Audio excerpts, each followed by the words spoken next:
Welcome to Andy Staples on 3. Happy Monday. Hope everybody had a healthy, fun, relaxing holiday weekend. I hope all of you passed along our 4th of July show to your casual friends who need some help as we enter a college football season unlike any other. I had some people saying, why are you doing this? The people who listen to your show already know this stuff. I was like, that's why we told you to pass it along to your friends who don't know this stuff. And our friend Mitch, he's the guy who always asks when they're bringing divisions back. He's mad at me now because he had a lot of Minnesota fan friends and Wisconsin fan friends. He was going to bet them that they wouldn't win the Big Ten West this year and just take their money. It's one of those. I bet you won't win the Big Ten West. Oh, I bet we will. Want to put $5 on it? Okay, good. I win. Done. So, Mitch, while I want that episode to go far and wide and everybody to hear it and see it, for your sake, I hope a couple people missed it because that is a really good idea. I got to admit, that's a very good idea. It's a good way to get a quick $5. Let's talk about some of the news that happened over the weekend. We had some internal discussion at On 3. So for those who don't know, Hayes Fawcett is the guy who makes the recruiting edits. So when you see a guy commit and there's the cool kind of online poster that has the person's name and the picture of them and they're standing over the stadium of the school they've committed to. So Hayes Fawcett does those. In fact, he did one for me when I committed On 3.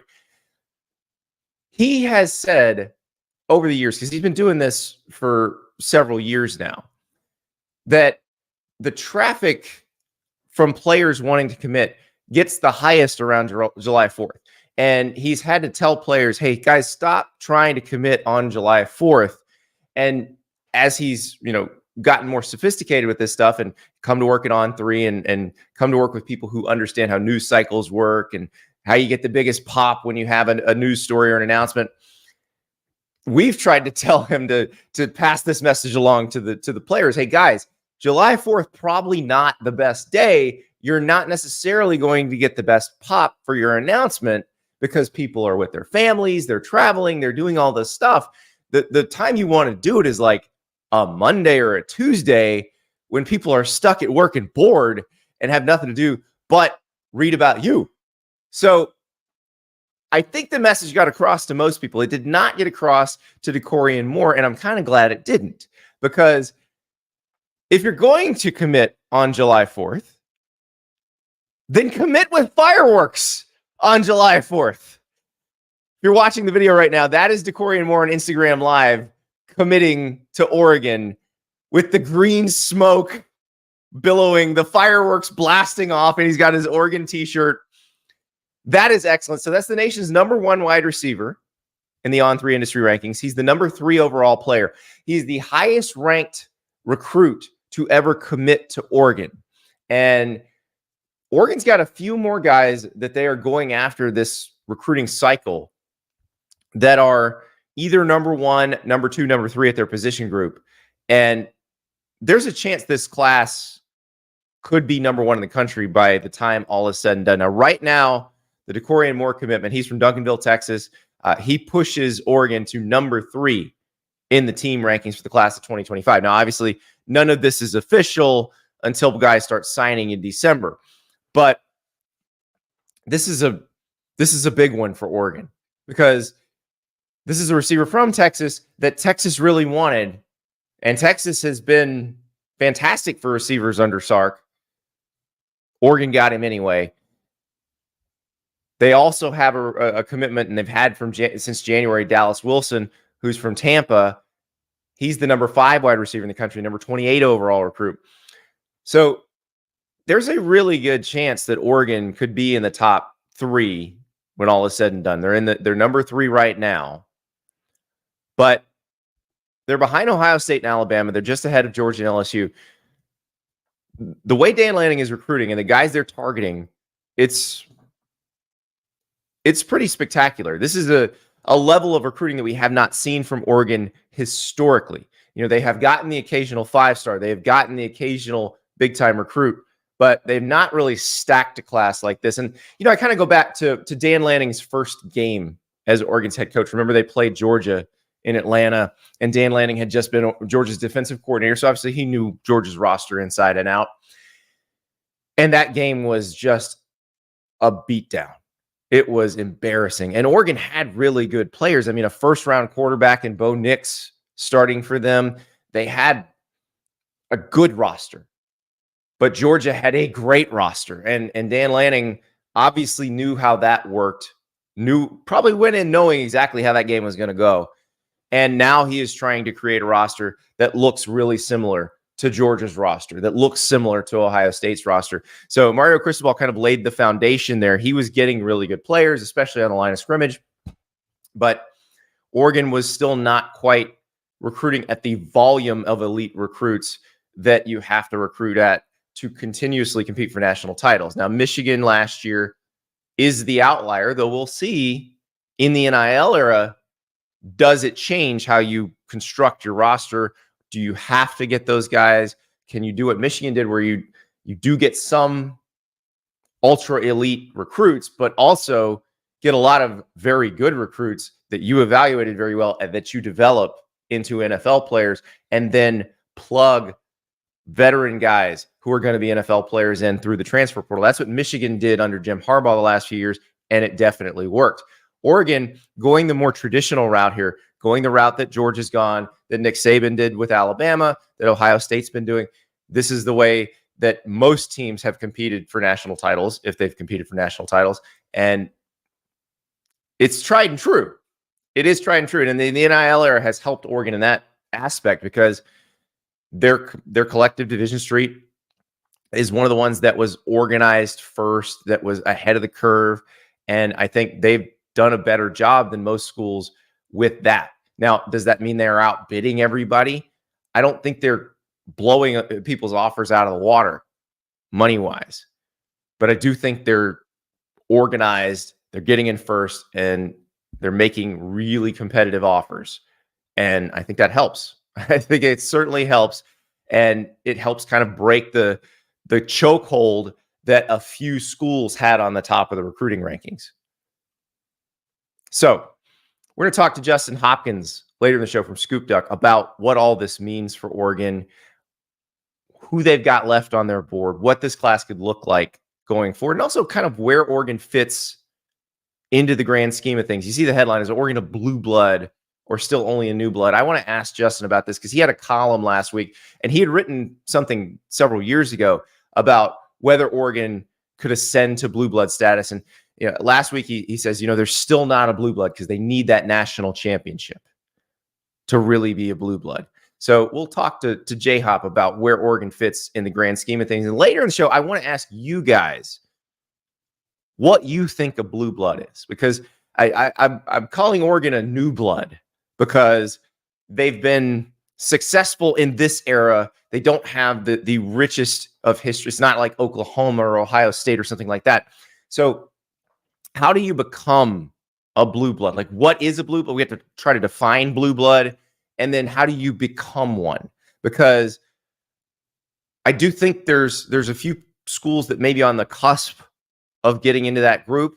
And also, can you kick somebody out of the blue bloods group, or do they just stay in there forever? Are they always grandfathered in, but even if they're not performing up to snuff right now? So I want to get your opinions on that. I want to write a column about this, but I feel like we have to talk about it. We have to define some things before we do that. So we'll talk about that later in the show. Other Oregon-related news, and this is just incredibly sad. Khyree Jackson, corner who played at Oregon last year, played at Alabama before that. He was recently drafted by the Minnesota Vikings. He died in a car crash this weekend in his home state of Maryland. He was with his high school teammates, Anthony Litton and Isaiah Hazel. All three of them passed away after this accident. And there was a driver who was speeding, who was trying to pass them, clipped their car, sent it flying off the road. And all three of them died in the crash. The police are investigating whether alcohol was involved. But it's just an incredibly sad story. Three young men whose lives were completely ahead of them. Khyree Jackson, talk about Anthony Litton and Isaiah Hazel were his teammates at Wise High in Maryland. And so Litton had played at Florida State and Penn State. Hazel played at Maryland and Charlotte. And when those guys went D1, it inspired Khyree Jackson, who was not in a position to go to a D1 school right out of high school. He ended up going to a community college in Kansas. He went to Fort Scott Community College in Kansas and then worked his way to Alabama. And he's at Alabama and he's behind Kool-Aid McKinstry and Terrion Arnold. Terrion Arnold, first-round draft pick. Kool-Aid was a second-round draft pick of the Saints. So he's behind those two guys, couldn't crack the starting lineup, transfers to Oregon, leads them in interceptions last year. You look at the outpouring of support from all the guys that he's played with on his various teams. It's so sad. And you know, in college football, there's a story that's goes back several years. Brandon Burlsworth, who played at Arkansas, one of the most inspirational players you'll ever see, was a walk-on at Arkansas, became their best offensive lineman, gets drafted by the Colts. He's going to visit his mom, between getting drafted and starting camp, and he dies in a car crash. And so very similar situation where a young man, life all the way ahead of him, and just terrible, just terrible. So thinking about Khyree Jackson's family and Isaiah Hazel's family and Anthony Litton's family today, because that's just, I cannot even imagine getting that news. Also, have to talk about a little bit of news from Nebraska. There is a coaching staff shakeup in Nebraska. So Evan Cooper, who was the secondary coach at Nebraska, resigned late last week. The university's deeming it personal reasons, but Evan Cooper was a long-time Matt Rule assistant, worked for him with the Carolina Panthers, at Baylor, and at Temple. So the thought was that Tony White, the defensive coordinator at Nebraska, who's got a really good defense this year, who got some sniffs for head coaching jobs last year, the thought was if Tony White moves on to a head coaching job, Evan Cooper was going to be the guy who slotted in as the defensive coordinator at Nebraska. He has now resigned. ESPN's Pete Thamel reported that Nebraska plans to hire former Buffalo Bills DBs coach John Butler to replace Cooper. And Butler's an interesting one because Butler actually resigned from the Bills this past offseason because he got passed over for the defensive coordinator job. And his thing was like, I'm ready to be a defensive coordinator right now. I want to be a DC. And so he went looking for DC jobs. He didn't get one, but his thought was, okay, if I don't get one, I'll take another DB coach job if it looks like it might lead to something. So here's the thing. If he comes in, has a good year, if the defense at Nebraska is as good as everybody thinks it's going to be, and Tony White does wind up getting a head coaching job, then maybe he's in line to be the DC at Nebraska. So it makes a lot of sense how that ascension plan might work and why he might be interested in that job. So not an ideal situation. This is not something that they had planned. Obviously, you don't do this sort of thing a couple months before the season open or a month before you start camp. But that is the situation at Nebraska now. Also this week, it's talking season. The opening of talking season, the first sets of media days this week. We got Big 12 media days and Mountain West media days out in Las Vegas. The Big 12 starts on Tuesday. We're getting Mike Gundy on Tuesday. He's always entertaining. We got Dion, Coach Prime. He's talking on Wednesday. Cannot wait to hear from everybody. Cannot wait to hear what everybody's message is, because this is like, we get fresh stuff. They start dropping nuggets of news. Things are happening. Things start to speed up as we get closer to the season. So Big 12 of the Power Conference, Big 12 this week, SEC and ACC next week, Big 10 the following week.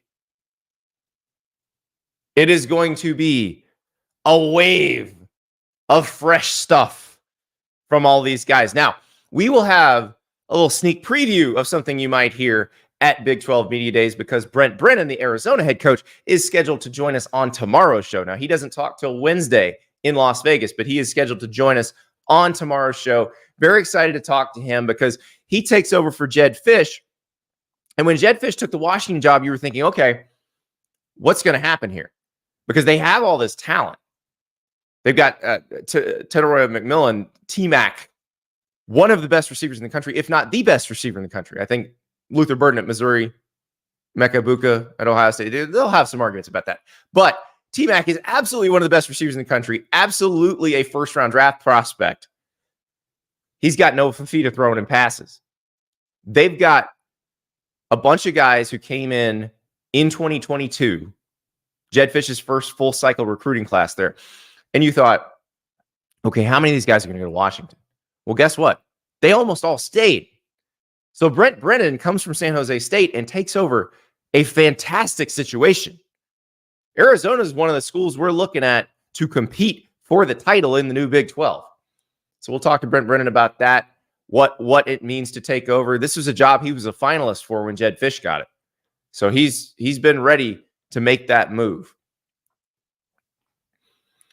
Also tomorrow, talking to Steve Wiltfong about all of the commitments, the recruiting news. There's a lot going on here in the next week or so in the recruiting world. Watch out for Michigan, everybody. Everybody's wondering, okay, what's going on with Michigan? The first few months of the Khyree Moore era, what's going on with Michigan? Why are they not just loading up on commitments? They just won a national title. Well, they also just changed coaches.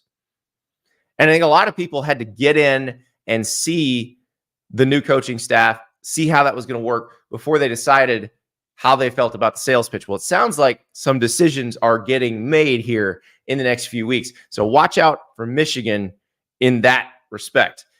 We'll talk to Steve Wiltfong about that tomorrow. But now let's talk a little more Oregon, because this Dakorien Moore commitment, again, historically significant. They have not gotten a recruit of this caliber ever to commit to them. And it's crazy to think about that, because Oregon's been really successful over the past 15 years. And what really, going back 30 years, Oregon's been successful, but I think it really sort of ratcheted up when Chip Kelly became the head coach. And they've had 2 national title game appearances. And you think, okay, well, they're up there with everybody else, but they've been doing it with players that, that kind of a cut below what the Ohio States and the Alabamas were working with. They're not doing that anymore. They are now competing with those schools for players year in, year out, and they're starting to get them. Instead of being the finalist but not getting them, some of those guys are starting to announce for Oregon. It's a big deal. Let's talk to Justin Hopkins of ScoopDuck.com about what this means for Oregon, where the Ducks fit in the grand scheme now. We're joined by Justin Hopkins, the publisher of On3's ScoopDuck.com, and it has been quite a week in Eugene, Oregon. I guess we should start with the 4th of July commitment, the fireworks from Dakorien Moore, the receiver from Duncanville, Texas. This is one that I know Oregon wanted him very bad, but when that green smoke appeared, how happy was the Duck fan base? Yeah, it's one of those things. If you think about it historically, Oregon has been in the top 2, top 3, whatever, for a lot of 5 stars from Texas, from the Southeast, some of the elite guys.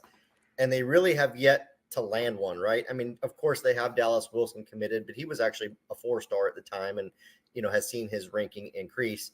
Dakorien Moore is different, right? So every Duck fan sitting there like, is this the one? Is this really the one? And it turns out it was. So, yeah, just kind of like that moment of disbelief and relief and then excitement, like all wrapped up in about 5 to 10 seconds for Duck fans.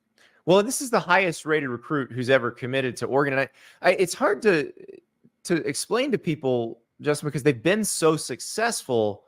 We were talking about this before we started recording.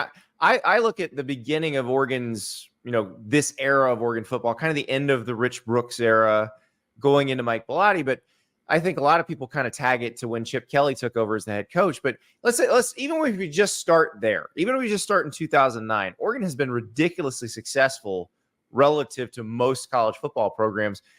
But I don't think people realize they've done it in a lot of cases with guys who are sort of unearthed. Now, there were occasional DeAnthony Thomas, like big-time recruits, but it wasn't like they were beating out the biggest of the big dogs for players, and it feels like they are now. Yeah, no, you're 100% right. Like Dakorien Moore is different. What Oregon's doing recruiting wise is different. We're really not used to seeing Oregon beat out Alabama or Ohio State or Texas or these elite schools for recruits. And Dan Lanning's doing it left and right. Back in the day, Oregon did get a few 5-stars here and there, but largely it was beating out USC, who was recruiting a little bit better at the time for those guys, which was still a big win. But these are more monumental wins, and it's really just amazing to see the tide changing. I know you and I talk about it, but just the way Oregon's recruiting, they're recruiting like a true blue blood, and it's pretty amazing. And nationwide, because if you look at, if you look at our team rankings at On3, there's a tab you can click on that shows you the average distance from home for each school's recruiting class. And Oregon's is like 1,300 miles, and nobody else is over 600 or 700. And most, a lot of the good recruiting schools are at 300, 400 at an average distance. Oregon has a lot more work to do because there's just not that talent doesn't necessarily live in the Pacific Northwest. And it used to be, they could go to Southern California and get some, but I mean, I look at this class. So you mentioned Dallas Wilson earlier. He's in Tampa. They're recruiting DJ Pickett, the 5-star cornerback from Zephyr Hills, Florida, which is, one county north. Dorian Brew, the 5-star cornerback from Conroe, Texas, committed last week. Jordan Davison from Mater Dei in Orange County in California, he committed. That's a more traditional one, but like the tight end, Desan Braun from Derby, Kansas, they're going everywhere, it seems, for people. Yeah, it's like, okay, who are the top 2 or 3 players in the talent producing states? Okay, let's go after them. And like I say, I mean, that's unheard of. Like if Oregon ended up with Dallas Wilson and Dorian Brew were the only 2, most Duck fans would be like, okay, that's pretty good. We're pretty happy. But like you're looking at what they're doing right now, and Dakorien Moore, just everybody and their mom thought this kid's going Texas. He's going Texas. He's going Texas. And next thing you know, Dan Lanning and Junior Adams and the crew just pull a rabbit out of the hat once again. Well, and Texas is a hard thing to sell against right now when you're recruiting a Texas receiver, because they've had success with Sark's offense.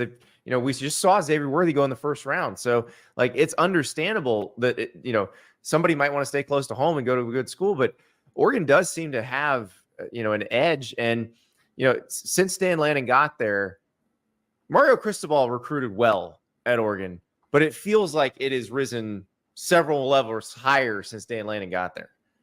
100%. I mean, this thing changed with Mario Cristobal. I mean, he showed that you can recruit to Oregon. He deserves a lot of credit for that. And I know Duck fans are upset with Cristobal with the way he left, but he opened the door here. I mean, he really did. And I think what you've seen is obviously Dan Lanning is very good at what he does, but I think he's also shown that he's committed to the University of Oregon and staying long-term and wanting to be there. I think the university, and yes, largely Phil Knight, have rewarded him by reciprocating that, right? I mean, let's not pretend Oregon's getting these guys for free. There's got to be some good NIL backing there. And I think Oregon's committed to Dan Lanning the way that he's committed, and you're seeing that. And one thing that I want to say, and I'm going to say it now because I'll forget because I have a bad memory. Oregon is not richer than these other schools. Sure, Phil Knight has a lot of money, right? And he can spend whatever he wants to spend. But he's really not out here writing senseless checks. I think in a lot of these cases, Oregon isn't necessarily beating these guys out with NIL money.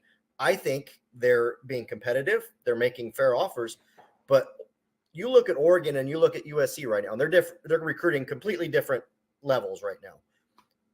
Oregon does not have more money than USC, right? That's a very rich school down there. They got a lot of big pockets. Okay. But the structure is the key. The organization of Oregon's NIL is the key. It's put together in such a thoughtful way, and there's so many long-term benefits as to what Oregon presents on their NIL packages. That's really what gets the parents and the kids motivated, because it's not them, here's $5 million or something ridiculous. Like, look, here's a competitive offer, but then look at how this thing can stack up for you and how we can help you grow your brand and really help you monetize things. And I think that's what people are missing. I know a lot of fans are mad at Oregon because they're recruiting at an unreal level that we've never seen. But you have to understand, I just don't think they're out there out buying everybody. they're competitive. Well, and we're learning that as the numbers start to come in, as we get some more data, and the players help us with this stuff too. But yeah, Texas has money. Texas has a good collective. Missouri has money. They have a really good collective. Alabama, Ohio State, obviously they've recruited well forever. Georgia, LSU, they've recruited well forever. And the other thing I always laugh at, because this was always people would say, well, if you could pay the players, Phil Knight's just going to buy everybody for Oregon and Nike. Well, okay, I'm looking at our top 5 industry ranking right now for the class of 2025. Ohio State, Alabama, Oregon, LSU, Georgia. All Nike schools. So you can't really favor one over the other either. And I realize he's not day-to-day anymore there, but still, it's a good point to bring up. But I will say, and you were talking about this, so Division Street, their collective, seems to have been better organized sooner than almost everybody else's. Yeah. I mean, honestly, they're the blueprint that everybody's trying to copy, right? They're trying to, hey, what's Division Street doing? Because they're doing it right. And it's not just pure money, it's organization. It's all those things that they're doing really well. And they are setting the bar for NIL collectives. And the best part is they figured it out. It's not just recruiting. Okay. They're doing a really good job with team stuff too. That's why you don't see Oregon lose many of their top players over for transfers every year. So, Division Street's just got it going on both avenues, if you will. So let's talk about this, because you revisited this column last week as a lot of these guys were committing and a lot of this was happening. Is Oregon a blue blood? And you say no. You say they're not there yet. I'm not sure I agree with that. I feel like this was kind of the final step. And I guess you can say they've got to win a national title. And they don't have one in their history. There has been no first-time national champion since the 1996 Florida Gators. So the next first-time national champ will be the first in a long, long time, in 28 years. If it's this year's 28 years. But Oregon would be my pick based on just what they've done. They've gotten in the national championship game twice in that span. And now they have a roster that feels like it can compete with the teams that are winning national championships.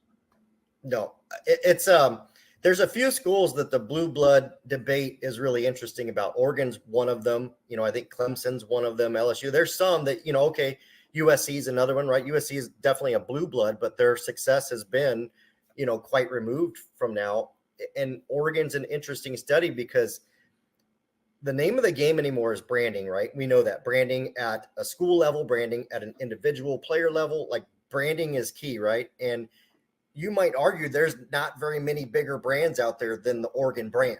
I mean, there's just not. It's everywhere. The uniforms, the innovation, all of those things.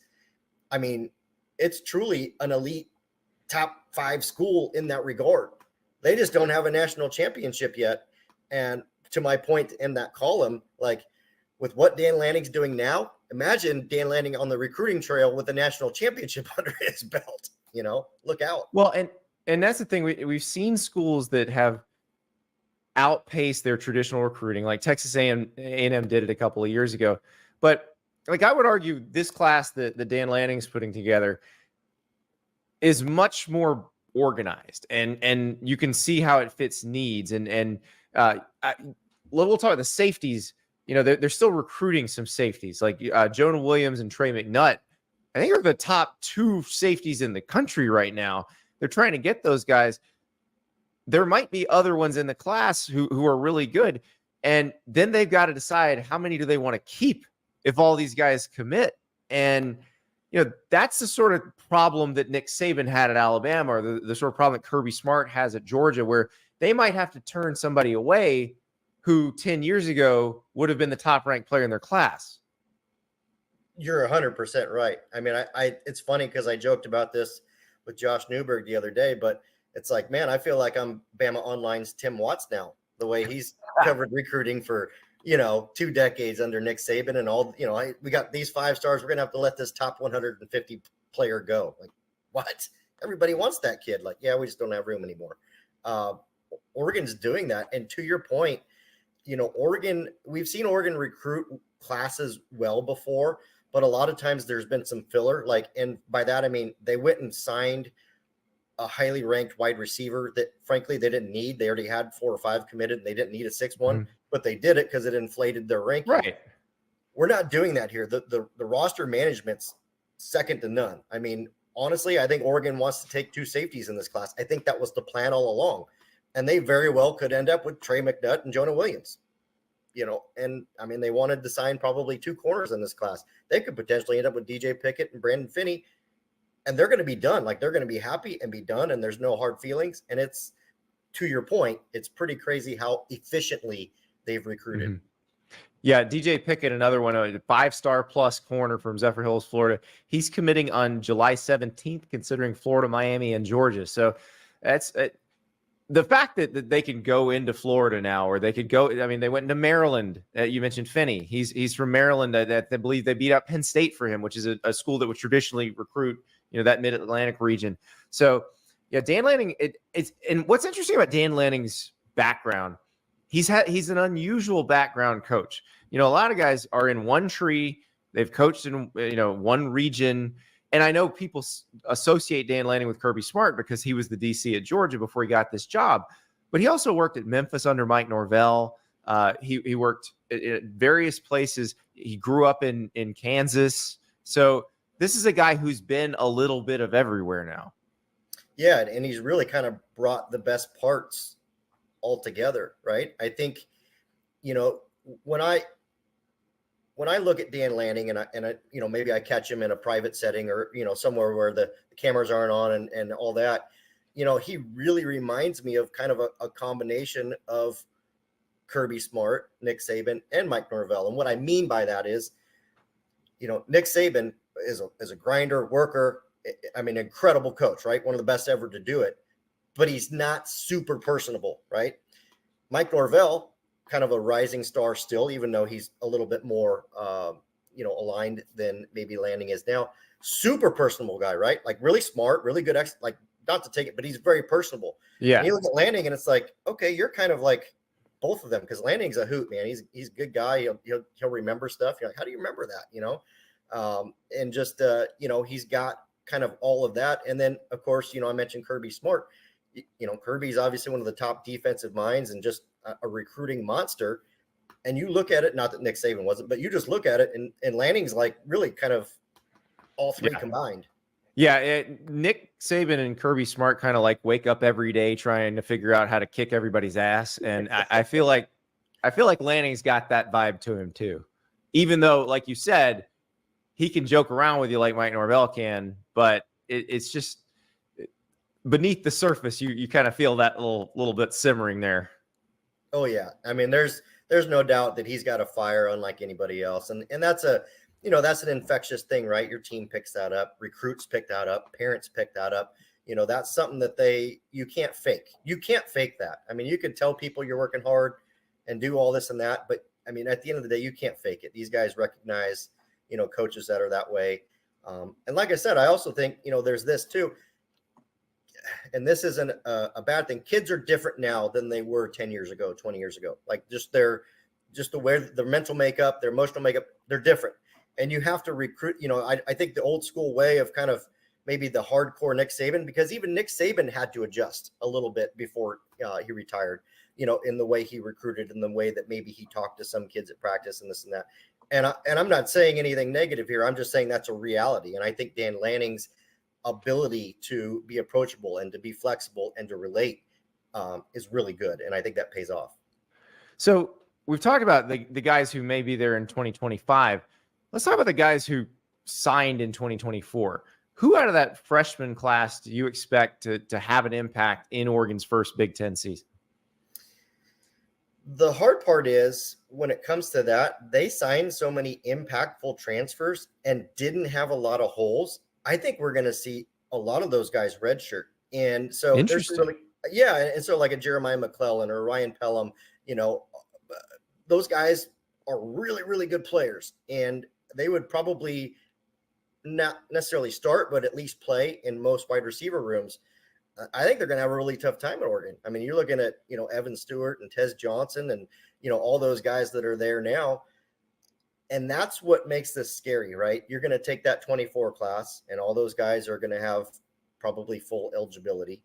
And then you're going to combine that with the 25 class. Oregon will have a pretty solid group of guys that won't be around next year that either go to the NFL early or have to go to the NFL or have ran out of, college eligibility. And I think Dan Lanning knows that, which is why they place such an emphasis on this 25 class, because these two, this 24 and 25 group, are going to come in. And now you're looking at, the next 2-3 years potentially with this group all together. I guess if it comes together, Oregon's going to be really good for a while. But yeah, I mean, the hard part is the transfer portal, right? Because you got Dylan Gabriel, you got Derek Harmon, Evan Stewart that I just talked about, Jabbar Muhammad. All those guys are going to come in and play. They're going to play. Kobe Savage from K-State. Dude's going to light up the Big Ten. I mean, yeah, it's just, it's down a list. And it's like, I think they made the push to be in the playoffs this year, and they're building, that class and this next class to be, kind of the continuum after that. Yeah, it is. It is interesting how they basically filled every need in the transfer. And I look at, like, it's interesting because Dante Moore probably qualifies as that class of 2024 quarterback. Or, I mean, you could call him the class 2023 quarterback because he was committed to be in that class. Kind of realized he needed some seasoning after getting to play a little bit. And that I still find that completely fascinating, because usually you don't see that with quarterbacks where they go, you know what? Maybe I do need to learn a little bit and go work with Will Stein and work behind Dylan Gabriel. That's going to be a unique case study. Like, it really is. It's going to be an outlier. We might not ever see that again in college football in the transfer portal era. And it, like you said, it's like how they did that, I don't know if you want to say they convinced him or helped him realize that himself, but like, you just think it's like, man, you guys got Dylan Gabriel and Dante Moore, and he knows that he's probably not going to start this year, which, by the way, I've heard that competition has been really exciting, all summer and all spring. Those two are battling back and forth. So I would say that it's hard to say Gabriel won't start, but I think those two are a lot closer than folks think. Yeah, we had Will Stein on a few weeks ago. I feel very confident in Dylan Gabriel, I think, at this point. But, they have a very talented backup, which I mentioned this last week regarding Texas, because, Quinn Ewers has not played a full season yet as the starter. He's gotten hurt both years and had to miss games. Like, if you have designs on the national title, you're going to have to play 16 or 17 games to win it. You better have a good backup quarterback. You better have a good backup everything. Yeah, I agree. It's no longer how good is your starting lineup. It's your two deep. Like, that's how we're going to have to start looking at teams is, how good is Bama's two deep? How good is Georgia's two deep?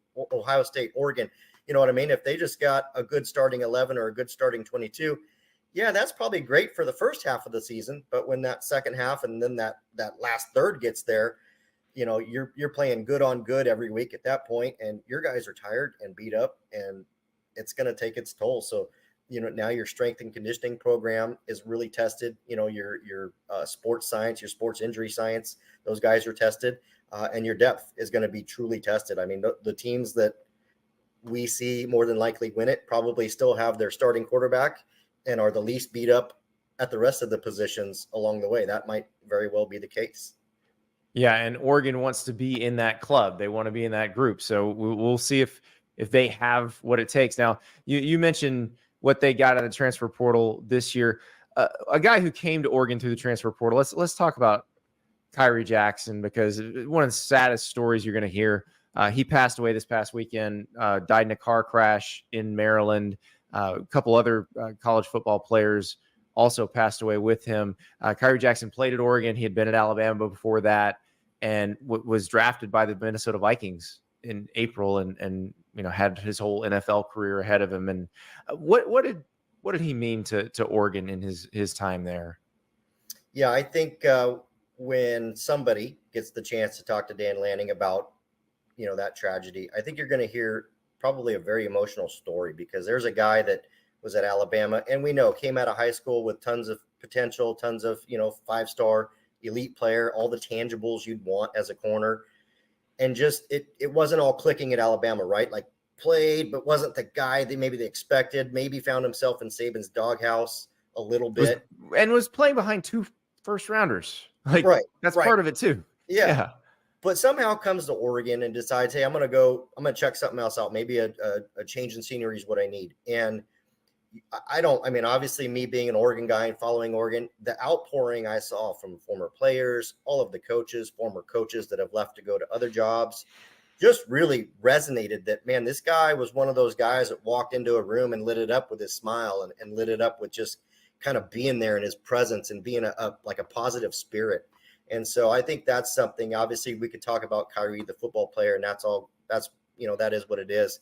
Khyree, the person, just, it seemed as though he was somebody everyone wanted to be around and couldn't help but smile when they saw him. And, that's going to be, missed from playing. It felt like everybody who'd played with him every step of the way, the guys who played with him in Oregon, Terrion Arnold has a really touching tribute to him, who played with him in Alabama. Yeah, it did seem like he just had such he was a bright light anywhere he was. So, prayers with his family and just awful story. But J-Hop, thank you so much, because this has been a really interesting discussion. And now I think I need to figure out who the Blue Bloods are. I think that's the next step. Like, who are the Blue Bloods of college football? Because we gotta agree on a definition. We got to figure all this stuff out, because I do think if Oregon's not one, what do you got to do to become one? No, I love your work. I respect your work, and I would love to read that and get your thoughts on it, because I'm like you. Like, what are the parameters here? Is it because you won a national championship? Is it because you've got X amount of boosters? Like, what's the criteria? And college football has changed so much that I think your blue blood criteria from 10 years ago is not the same criteria today. Right. Oh, exactly. I mean, that's the thing. You mentioned LSU. Does LSU belong? Well, yeah, if we're talking about this century, 100%, they won 3 national titles, and they always have good players. So, but it took Nick Saban kind of unlocking the formula for that to work. With Oregon, it took, it was a team effort. I've done stories about how they used the power of Nike and how, Tinker Hatfield came in and helped them. And it's amazing. It's actually the Oregon rise in football is a really good business story as much as it is a sports story. And I think it speaks to the power of the brand of Oregon, right? Because, and I have to give credit, Rob Mullins does a pretty dang good job at his job. And, just like I said, I think it speaks to the brand of Oregon. If we're talking about pure brands, Oregon is a blue blood brand. I mean, you go anywhere around the country and you'll see. It's identifiable. And I think that's a good question. And maybe as I create that criteria list, if I put your logo in front of a kid in Miami, in New York, in California, and in Texas, do they all recognize it? Can they all start naming players? Like, I think that matters, because I know if I put that Georgia G in front of them, they'll know that. They'll know the Ohio State O, the block O. They'll know the Michigan block M, but they'll also know that O. Yep. 100%. You're 100% right. It's like Coca-Cola, right? I mean, you know it. Don't change the name. You know it. Which is exactly right. Yeah. Which reminds me of like when AT&T changed its name to Singular like 15 years ago. It's like, what are you doing? That lasted for a minute, but yeah, that's the power of branding. And I would say Oregon's a blue blood brand, but they haven't won a national championship. You got an interesting column to write. I do. I appreciate the assignment. I like it. This is good off-season stuff right here. J-Hop, thank you so much. Yeah, thank you, buddy. So that's Justin Hopkins, and that is a really interesting conversation. And you guys have been talking about this in the chat. JD, so marketing means you're a blue blood now? What? Laugh out loud. We're not saying that. I asked some folks on Twitter about this. It got some really interesting responses, because it's sort of, what is a blue blood? How do we define this? And I would say, I think J-Hop probably has it right, where you can't include Oregon in that category because they don't have a national title. Like, that feels like the bare minimum prerequisite. So Oregon has to win a national title to get into that club. But my other question is, like, how do we define that club? And once you get in, can you be kicked out? Because Nebraska was certainly a blue blood for a long, long time. Are they a blue blood now? Because I would argue that Nebraska hasn't been nationally relevant for quite some time. I'd say the, part of the Bo Pelini era, like when they played Texas in the 2009 Big 12 championship game, like that was a really good defense. It was a pretty non-functional offense. But that's the last time we've thought of them on that stage at that level. That was 15 years ago. So that's the question. The Crimson Card Yu-Gi-Oh! Blue Bloods win natties 2 or more in the last 2 decades. That's not many. Like, okay, 2 or more in the last 2 decades is Alabama, Ohio State, Florida, LSU. I think we can count USC, Clemson. That's it. I don't think it's that recent either. Got some interesting responses on Twitter about this too. One from Tuska's Burner, which I thought was this is the best one I've seen in terms of kind of defining a blue blood and having maybe a rolling definition where you can kind of pluck people out, put people in. So 3+ generations of elite history, one of which has to be the last 2 generations. For example, Georgia Tech is no longer a blue blood. Notre Dame is on the cutting block. Notre Dame hasn't won a national title since the 80s. Notre Dame has been competitive, has been able to get in the college football playoff, got in the BCS championship game. But I think that's a very fair definition, which would leave Oregon out. And because Oregon is very much, now I would say Oregon is a couple generations good. Because like I said with J-Hop, it kind of goes back to the Rich Brooks era. It changed when Chip Kelly got there, when he became the head coach. Then it sort of went into hyperdrive. But the other thing I'll say about Oregon is this feels like a second era beyond the Chip Kelly one. What's going on right now? Now, again, Dan Lanning, and we've said this on the show a bunch of times, they've got to turn this into championships. Like they had the best roster in the Pac-12 the past 2 years and didn't win the Pac-12. That's on them. They'll have one of the best rosters in the Big Ten. They will not have the best roster in the Big Ten because Ohio State does, but they'll have one of the best. So can you turn that into Big Ten championships or get into the college football playoff, win a national championship? Obviously, the national championship's the big one. But the thing with Oregon I find interesting is Chip Kelly's, when he really raised them to a new level, 2009, 2010, 2000, that era, it was based on a paradigm shift that Chip Kelly created. He used a rule change, a clock rule change going into the 2008 season to create an offense that no one knew how to stop. What's interesting about this is they rode that for a little while. Everybody figured that out. And now Oregon is doing it differently. Now they're trying to do it the way Georgia does it, the way Alabama did it, the way Ohio State does it. And I think that's an interesting point in this is, can you do it like that? But no, are they like Oklahoma or Ohio State where there's multiple generations of being really good? No, they're not.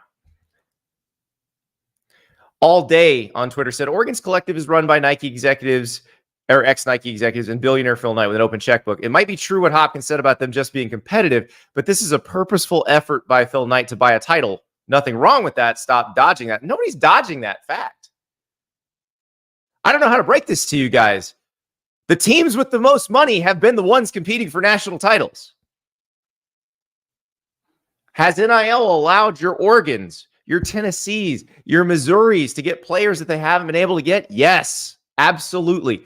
But wasn't everybody complaining about there are only being a few teams that could actually compete for titles? Isn't it a good thing if more can?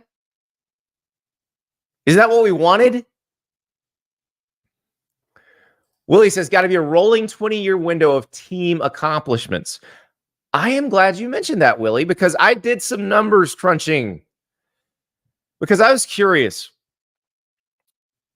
about who the best teams have been this century. Who have the best programs been in this century? Because it's a very what have you done for me lately business.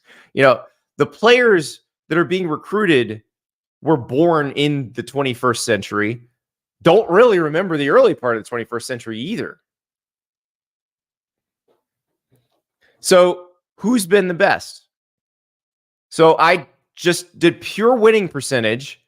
We use the real definition of a century. So we start in 2001. So 2001 through 2023, who's won the most? Well, the two that have won the most are the two you'd expect. Ohio State's number one at 251 and 46. Alabama is number two at 249 and 61. So you had some Mike Shula years in there that have to be accounted for. But it's like what we always say, Ohio State's always good. There is no down period in Ohio State's history. They're always good. Alabama has had down periods, but has had periods of massive dominance. The Saban era, the Bear Bryant era. Number three is Oklahoma at 242 and 63. What do we say? Other than the mid to late 90s, Oklahoma has always been good. Always, always, always. This is why I say Oklahoma will be fine in the SEC, because Oklahoma is always good. Number four is Georgia. It's very interesting with Georgia because there were a lot of people who, unless Georgia won its first national title since 1980, until it broke through there, which it did in the 2021 season, people would not recognize Georgia as being a good program. But Georgia's been good the entire century. Mark Richt took over in 2001, and he was good but not quite good enough. And then Kirby Smart comes in and presses the gas pedal all the way down. LSU number five. Nick Saban getting to LSU in 2000, one of the most significant events in college football of the last 50 years, because he unlocked what LSU is and created the formula for winning in this century. And he won a national title there, and Les Miles won a national title there, and Ed Orgeron won a national title there, and Brian Kelly is certainly capable of winning a national title there. So, like, is LSU a blue blood? If you look at their history before this era, you'd say no. Because they've had good teams. They've had some good periods, but they don't have those sustained dominance periods going until you get to the 21st century. Number six is Clemson, 227 and 79. So you had the first few years, you had the Tommy Bowden era where they were okay, but not quite there. And then Dabo comes in, and we've talked about this. Clemson's had until last year, Clemson had double-digit wins every year since 2011.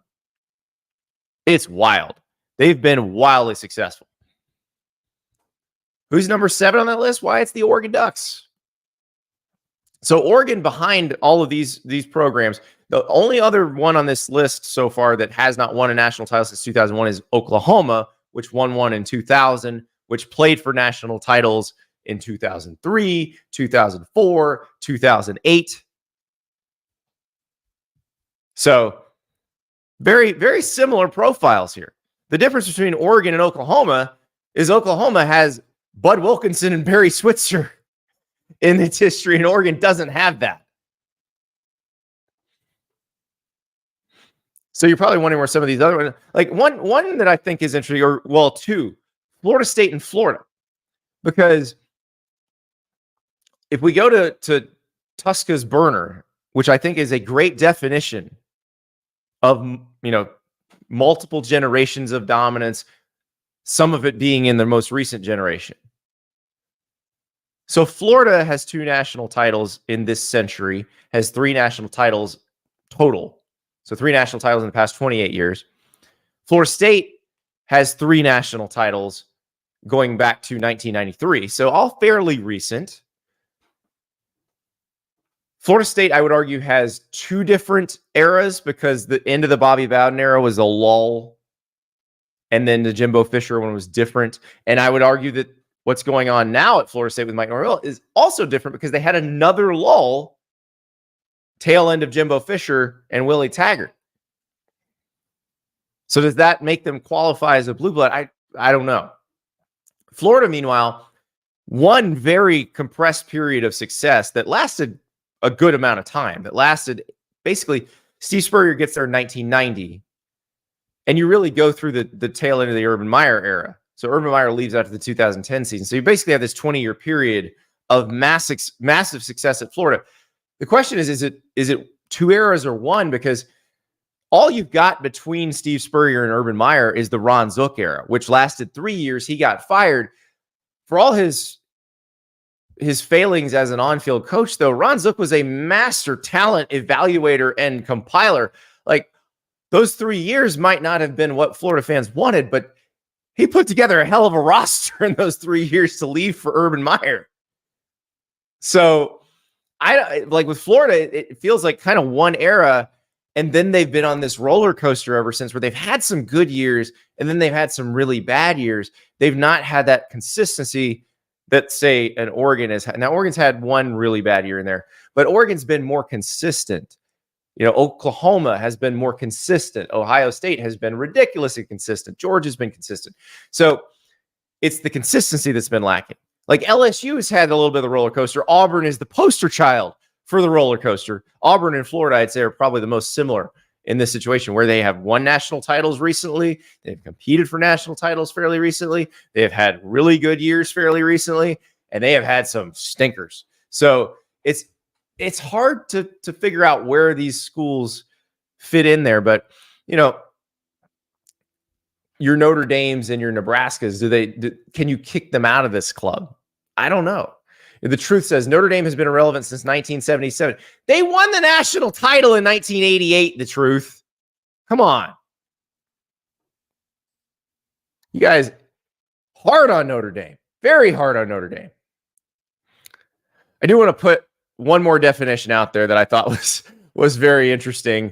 Don on Twitter.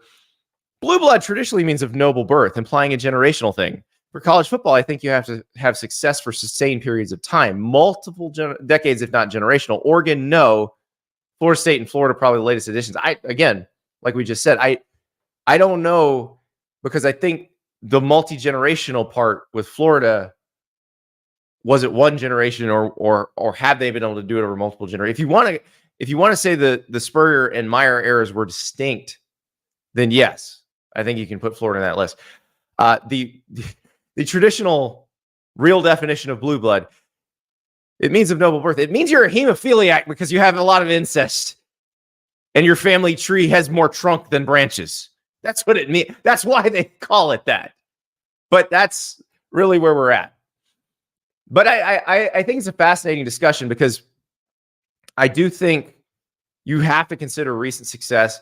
I think you should be able to be kicked out of this club, but you probably should be able to get back in like USC, I'd say, was a blue blood for sure. And then the Pete Carroll era cemented it with that really, most recent era of dominance, because they were really good. I mean, going back through some of those early century records, USC was incredibly dominant the first part of the century.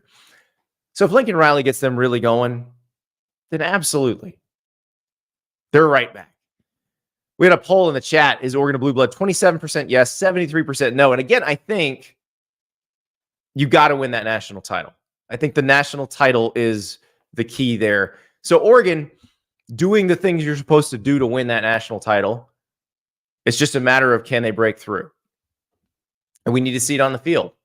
Dan Lanning is in year 3 as a head coach. We talked about that with Kirby Smart. Kirby Smart gets to the national title game in year 2 as a head coach, doesn't win it. And then the next few years, as he's trying to get back, you had people, he'll never win it. But he was right there every single year and thought it was okay. He's going to break through if he keeps doing this. And he did, and he won 2 of them. Intelligent Savage. Maybe the definition of the blue blood has changed since we last thought on what is a true blue blood. I actually think that's a legitimate question. Because I still think recent history matters. Recent history is, especially in an industry where you are feeding, 17 and 18-year-olds in, and those are the ones that are going to decide whether you're good over the next few years. You have to be recently good. And then if you're not recently good, how do you jumpstart that? Like Oregon figured out how to jumpstart it. Clemson figured out how to jumpstart it and then kept it going. I think that's the trick. And I think there's a few schools try, like Texas, I think, has gotten it jump-started again.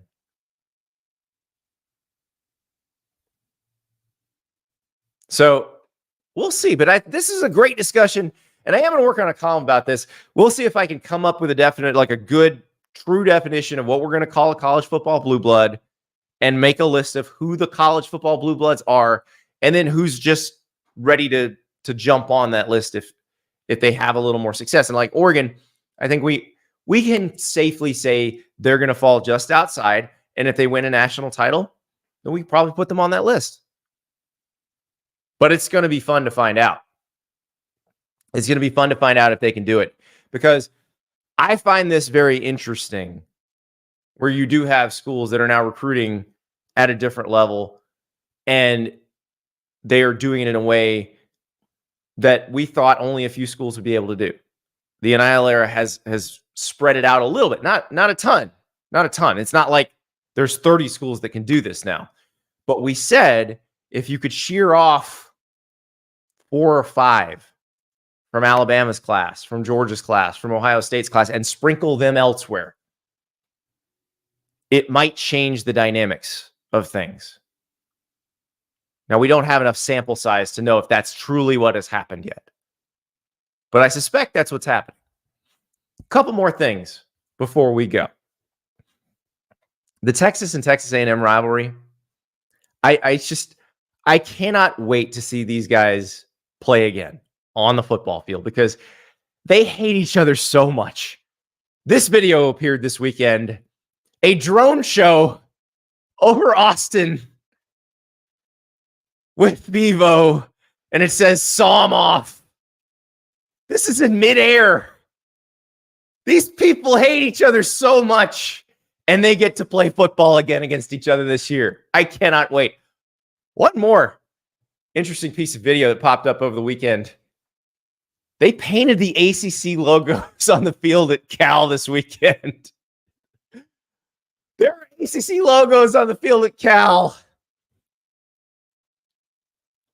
You are looking across the bay. The Pacific Ocean is just right out there, but you're in the Atlantic Coast Conference. I cannot wait. I ran into Justin Wilcox, Cal's football coach, at the ACC spring meetings in Amelia Island, Florida. And he's basically just, what am I doing here? What is going on? But the Cal away. Now, remember, Cal had the home and home with Auburn already set up. So that Auburn came to them last year. They're going to Auburn this year. So that's one cross-country trip that's not even having anything to do with the conference move. They were already make that. But then their other road games are in Tallahassee, Pittsburgh, Winston-Salem, and Dallas. And if you look at Cal's schedule on the Cal website, they got the ACC championship game on there. I appreciate the optimism. I appreciate looking ahead. I appreciate feeling like, all right, this is going to be the year.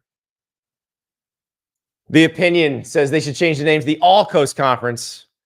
I still think Coastal Elites was right out there for them, and they just chose not to do it. But yes, the Atlantic Coast Conference logo is now on the field at Berkeley. Everybody go up to Tightwad Hill and go get a good look at it. What a world. Tomorrow, we are scheduled to have Arizona coach Brent Brennan joining us on the show. Also, on 3, Director of Recruiting and Transfer Portal, Steve Wiltfong, will join us to talk about a lot of commitment action over the July 4th weekend. a lot coming up over the next couple weeks because remember, high school players start preseason camp at the end of this month. A lot of them want to be locked in and have their commitments done before they get started. We got some big names that are going to be committing here in the next few weeks. We'll talk to Steve Wiltfong about where they might be going. And then, yes, on Tuesday, Big 12 Media Days begins. Talking season is here. We are so close to actual football, but of course, we're going to talk about it first. We'll talk to you tomorrow.